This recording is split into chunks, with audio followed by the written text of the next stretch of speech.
Salut à tous. Je suis Anne-Marie Legrand et vous êtes sur une chaîne dédiée à l'orientation professionnelle et au choix de carrière.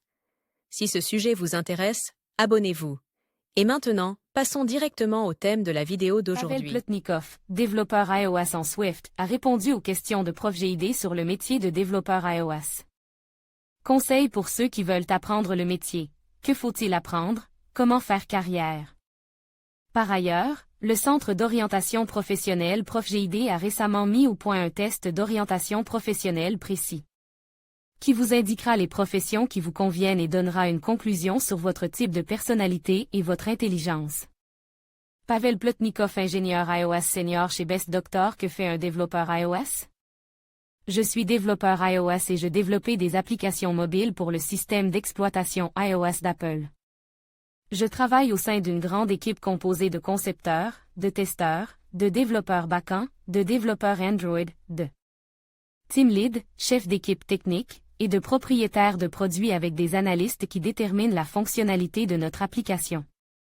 Le développeur iOS participe à la création de l'application, depuis la discussion des idées conceptuelles jusqu'au codage direct de ce qui a été conçu par les membres de l'équipe. La discussion des idées conceptuelles est nécessaire pour que le propriétaire du produit ou les analystes puissent déterminer les limites de la plateforme et une estimation approximative du coût en temps de la mise en œuvre de la part du développeur iOS. Par la suite, l'idée passe encore souvent par différentes étapes de discussion, y compris des discussions sur la conception, avec diverses améliorations et compromis.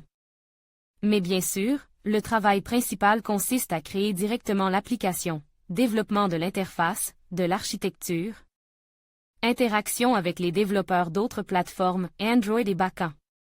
Dans les grandes équipes, des processus de développement complexes sont mis en place. Par exemple, une partie du processus d'examen du code consiste pour les programmeurs à examiner le code des autres programmeurs pour s'assurer que les styles de codage, les conventions et les approches architecturales communes sont respectées. Notre objectif n'est pas seulement de développer l'application, mais aussi de l'améliorer qualitativement, depuis les approches et principes architecturaux généraux jusqu'au test. L'amélioration continue de l'application est à bien des égards une amélioration continue du processus de développement. Dans les petites équipes, certaines étapes peuvent manquer, et ce n'est pas grave. Un développeur iOS peut très bien travailler seul au développement d'une application mobile. Mais à mon avis, il est beaucoup plus facile de développer en équipe. Après le développement de certaines parties de l'application, une version est publiée, qui est testée à nouveau séparément et téléchargée sur l'App Store. Dans ce cas, la synchronisation du travail de toute l'équipe est importante. Par exemple, nous ne pouvons pas publier une nouvelle version de l'application si backend publie une nouvelle version de ses services API pour nous. La profession est très demandée, et je pense qu'il y a une énorme demande de développeurs iOS. Comment êtes-vous entré dans la profession et comment votre carrière a-t-elle évolué? Il y a plus de 15 ans, j'ai obtenu mon diplôme à la faculté de mathématiques et de mécanique de l'URSU, aujourd'hui URFU. À la fin de la 4e année, j'ai trouvé mon premier emploi lié à SQL Server et un C. À l'époque, je n'avais pas choisi d'orientation spécifique dans le domaine des technologies de l'information, mais j'ai saisi la première occasion qui s'est présentée à moi. J'ai répondu à une annonce dans mon département. Ensuite, j'échange fréquemment de piles de développement et d'entreprise. En 2016, je suis devenu directeur du département de développement d'un petit intégrateur de systèmes. Je me suis rendu compte que ce rôle ne m'intéressait pas vraiment et que c'était une impasse pour moi. Mais surtout, c'est un travail très stressant. À l'époque où j'évoluais encore dans la voie du management, j'ai réalisé que je voulais revenir dans le développement, mais il n'y avait que du développement d'entreprise autour de moi, ce qui était difficile à inspirer. Pourtant, à l'automne 2016, j'ai quitté mon emploi et décide de changer de carrière. À cette époque, j'ai été attiré par le développement mobile issu de la sphère informatique, et j'ai passé tout l'hiver suivant mon licenciement à l'étudier. J'ai lu des articles, de la documentation, des tutoriels, et j'ai regardé des vidéos. Il m'a fallu environ 1 mois et demi pour trouver mon premier emploi de développeur iOS, et je commençais à désespérer et à éditer mon CV de manager. J'ai fini par obtenir mon premier poste de développeur au printemps 2017 chez Alpha, et je suis très reconnaissant envers cette première équipe mobile qui était la mienne. J'ai eu une belle expérience qui m'a permis de passer à autre chose. Ensuite, il y a eu Sber, qui, en termes d'échelle, n'est égal par aucun autre employeur en Russie. J'ai rejoint un nouveau projet et j'étais à l'époque le premier développeur iOS. J'ai immédiatement été envoyé en voyage d'affaires chez Apple. Je ne suis pas encore sûr de pouvoir parler de ce voyage, mais les impressions ont été extraordinaires. C'était un voyage de rêve qui m'a permis de toucher à la culture Apple et d'interagir avec les gens de l'entreprise. L'environnement chez Apple était plein d'inspiration. Tout ressemble à peu près à ce qu'on voit dans les présentations d'Apple lors de l'introduction de nouveaux iPhones. J'ai eu le sentiment d'une sorte d'idéologie où des valeurs élevées et le client, l'écologie, la commodité sont au centre de tous les processus. J'ai également beaucoup aimé Sber, une entreprise qui offre d'énormes possibilités dans toutes les directions. C'est une entreprise qui offre d'énormes possibilités dans toutes les directions. Des spécialistes sympas ayant de l'expérience dans d'autres grandes entreprises comme Yandex ou Mail. Viennent s'y installer. Dans aucun des projets dans lesquels j'ai travaillé, je n'ai été motive pour quitter l'entreprise à cause d'histoires négatives, ma seule motivation était la poursuite du développement et les nouvelles opportunités. Aujourd'hui, je travaille dans une start-up.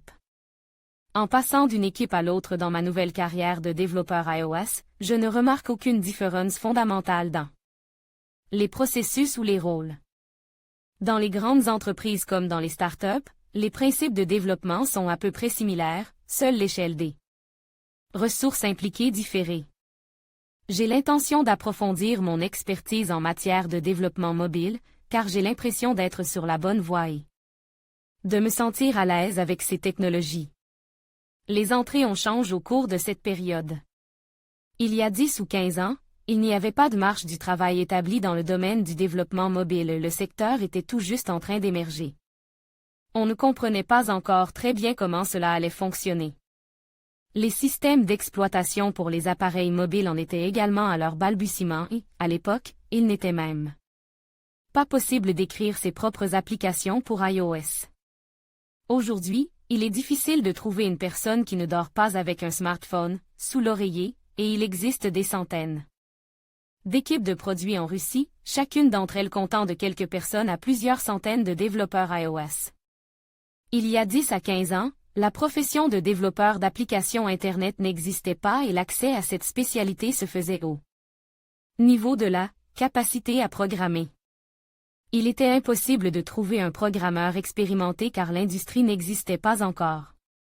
Il y avait beaucoup moins d'informations et de connaissances pratiques sur le développement mobile qu'aujourd'hui. Aujourd'hui, il y a absolument tout, des livres, des conférences, des vidéos YouTube, des cours. Aujourd'hui, la barre minimale est la connaissance de la plateforme et du langage. Nous vivons à une époque où il y a tellement d'informations utiles que cela ne peut pas être une excuse pour ne pas faire ce qui vous intéresse afin de progresser. Est-il plus facile ou plus difficile de devenir développeur iOS aujourd'hui qu'auparavant? Avec le développement des vidéos de formation et des plateformes en ligne, les possibilités d'entrer dans la profession sont beaucoup plus nombreuses. Même en termes de partage d'expérience, il y a aujourd'hui beaucoup plus de matériel sur le thème de l'entrée dans l'informatique qu'il y a 10 ou 15 ans. De plus, le marché du travail s'est considérablement élargi. Avec le développement de l'industrie mobile, de nombreuses entreprises ont commencé à suivre la stratégie « Mobile First », qui consiste à introduire les nouvelles fonctionnalités d'un produit d'abord dans une application mobile, puis, par exemple, sur le web ou dans les points de vente hors ligne. La demande de développeurs mobiles est donc énorme, ce qui ouvre la voie aux personnes motivées qui souhaitent entrer dans la profession. De nombreux grands employeurs du secteur des technologies de l'information proposent désormais des programmes de formation assortis d'un emploi ultérieur. Les possibilités de se lancer dans le développement mobile sont désormais beaucoup plus nombreuses.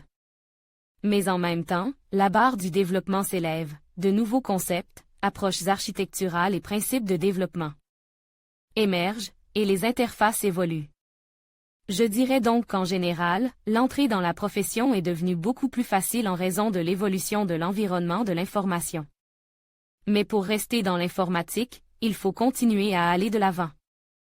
L'entrée dans l'informatique reste au même niveau, mais ce n'est que le début d'une courbe d'apprentissage sans fin.